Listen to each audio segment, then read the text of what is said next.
নরসিংদীতে মাইক্রোবাস ও ট্রাকের মুখোমুখি সংঘর্ষে নববধূ ও শিশুসহ ৪ জন নিহত হয়েছে। এ ঘটনায় নববধূর স্বামীসহ আহত হয়েছে আরও ৪ জন। শনিবার ৩১ আগস্ট রাত ১০টার দিকে ঢাকা-সিলেট মহাসড়কের নরসিংদীর দগরিয়া এলাকায় আঞ্চলিক পাসপোর্টের অফিসের সামনে এই দুর্ঘটনা ঘটে। খবর পেয়ে দমকল বাহিনীর সদস্যরা ঘটনাস্থলে পৌঁছে হতাহতদের উদ্ধার করে। নিহতরা হলেন নববধূর তানজিনা আক্তার, কামরুন্নাহার, সাবিহা ও সাজিদ মিয়া। তাদের সবার বাড়ি নরসিংদীর রায়পুরা উপজেলার চরসুপতি ইউনিয়নের আবদুল্লাহপুর গ্রামে। নিহতদের পরিবার সূত্রে জানা যায় ১৬ দিন আগেই ইমরানের সঙ্গে তানজিনা আক্তারের বিয়ে হয়। বিয়ের পর ১০ থেকে ১২ জন ঢাকার মিরপুরে নববধূর বোনের বাসায় দাওয়াত খেতে যান। সেখান থেকে শনিবার মাইক্রোবাস যোগে নরসিংদীর নিজ বাড়িতে ফিরছিলেন তারা।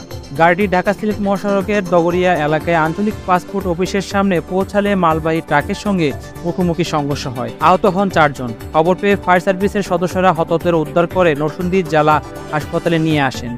এদিকে নরসিংদী জেলা হাসপাতালে কর্তব্যরত চিকিৎসক ডাক্তার রাকিব আশকরি বলেন, সড়ক দুর্ঘটনায় ৪ জনের মৃত্যু ও ৪ জনকে আহত অবস্থায় হাসপাতালে আনা হয়েছে। আহতদের প্রাথমিক চিকিৎসা শেষে ঢাকা পাঠানো হয়েছে।